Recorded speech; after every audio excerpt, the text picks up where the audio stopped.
Hey, Encounter, good morning. Welcome to our daily devotional. Today, I want to share with you guys a passage from the Gospel of Matthew. So, this is Matthew chapter 23, and I'm going to be reading from verse 37 to verse 39.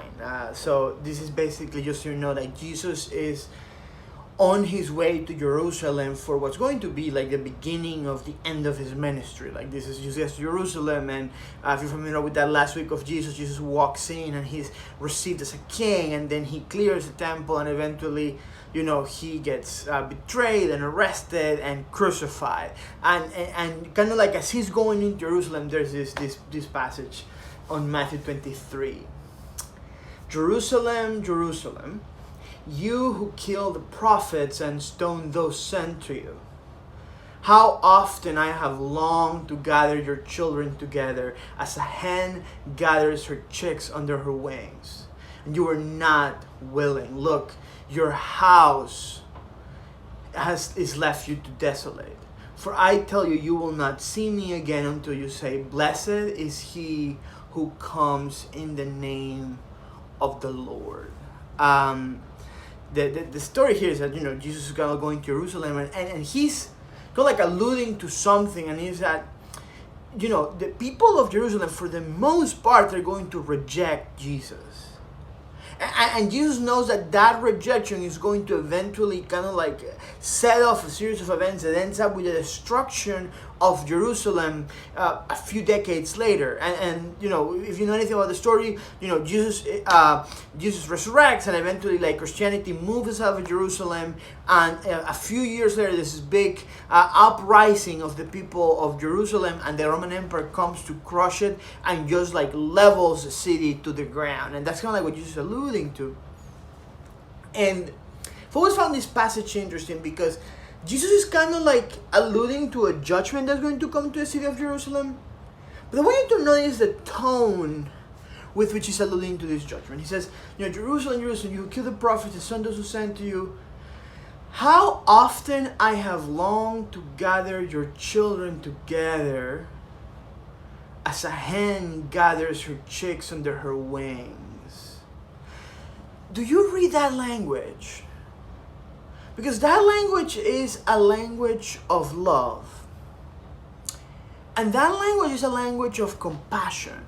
Like when Jesus is speaking against a situation, even though there's moments where Jesus is very harsh, and there's moments where Jesus is kind of like sarcastic towards the Pharisees, like, oh, do you see this? But overall, the tone of Jesus when talking to people is usually a tone of love and compassion, even in the cases when he's alluding to judgment. He's not happy about it.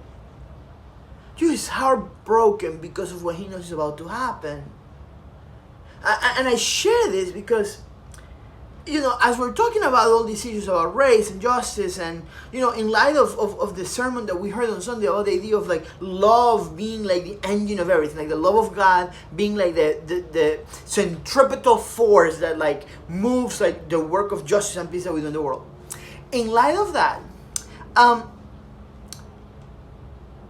something I want to just kind of like touch on that I've seen happen a lot is the tone and the intention in which we work for justice. Okay?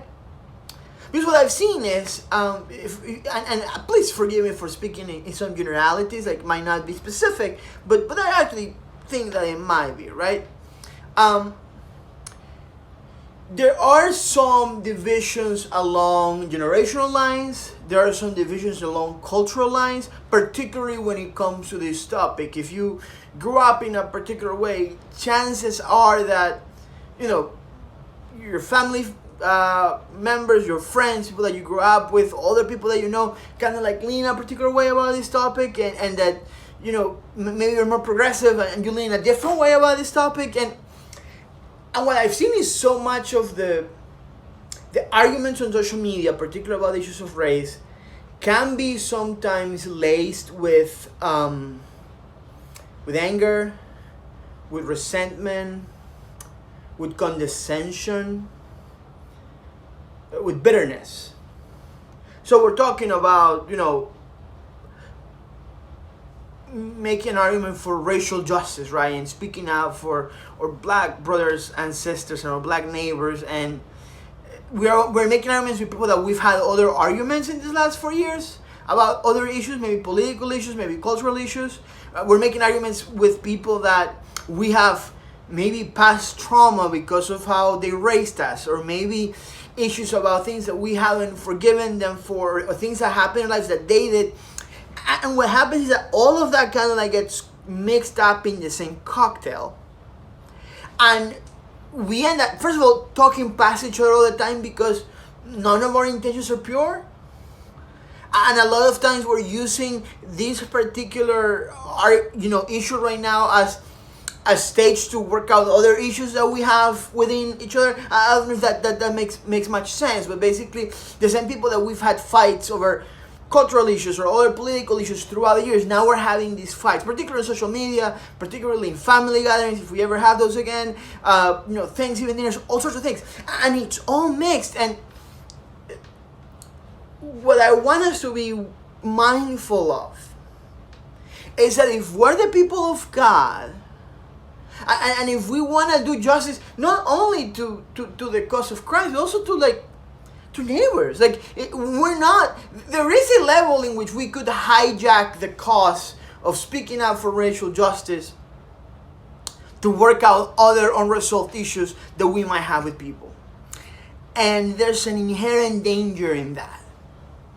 And I tell you because I have that sometimes, right? I grew up in particular very conservative Christian environment, that there's things I might disagree with now that it's easy for me to make some sarcastic comment on social media or say some snarky thing, and I try not to as much as I can. So, and I guess my question is, the people that you're getting into, if you're getting into arguments on social media, if you're talking to people, maybe not social media, maybe it's in interpersonal relationships, family members, friends, is your desire to win an argument? Is your desire to prove again how wrong this person is because of how wrong they are in all these other issues? Or is your desire to love them? Is your desire to be, for the sake of your neighbors, that we're trying to advocate for and speak up for, that you might be able to present in a new light a particular argument to this person? Does that make sense to you? How we go about this is as important as what we do. This, by the way, was the whole point of Dr. King's nonviolent movement. I think I mentioned on yesterday's devotional, last week I was reading through the letter from a Birmingham jail. And it's fascinating because it's a letter that Dr. King is writing in reply to a group of Christian pastors and leaders that had been incredibly hurtful to him. And that they were basically kind of left him out to dry, and they were writing publicly to condemning the movement in which he was and to criticize him. And Dr. King writes this super long letter, and there's parts in which this letter is just intellectually demolishes any of the arguments that they have. And it's never disrespectful.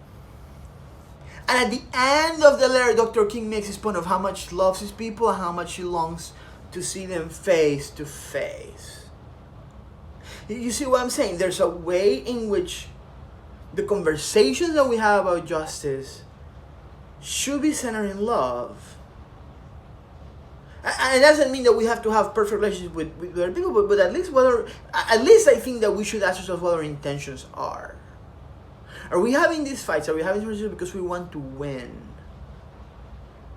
Because we've been hurt by other people in what they've said, and we cannot just wanna make a point?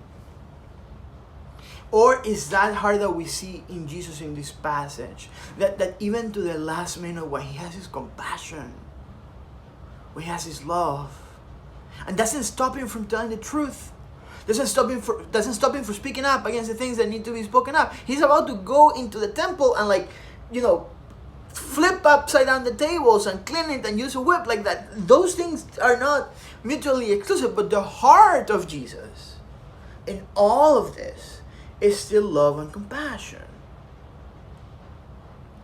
So that's just a thought for today. How are we, what's the motivation in our hearts?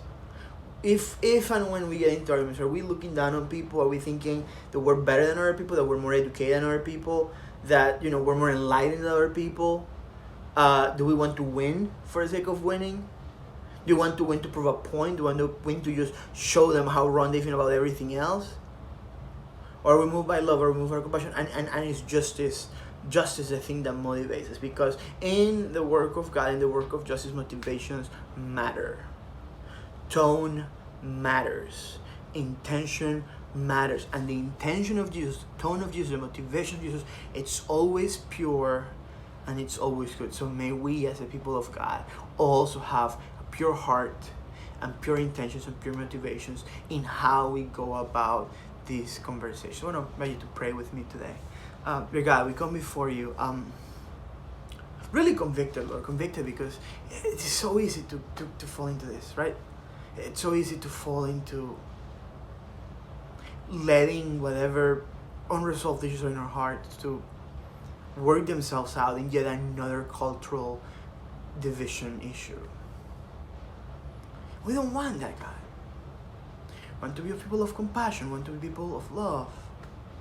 Even when we are having conversations about justice that are important to us. So God, please cleanse us. Clear our motivations. Clear our hearts. Just guide us, Lord. In the name of Jesus, I pray. Amen. Hey guys, thank you so much for tuning in. And we'll see you tomorrow. Grace and peace.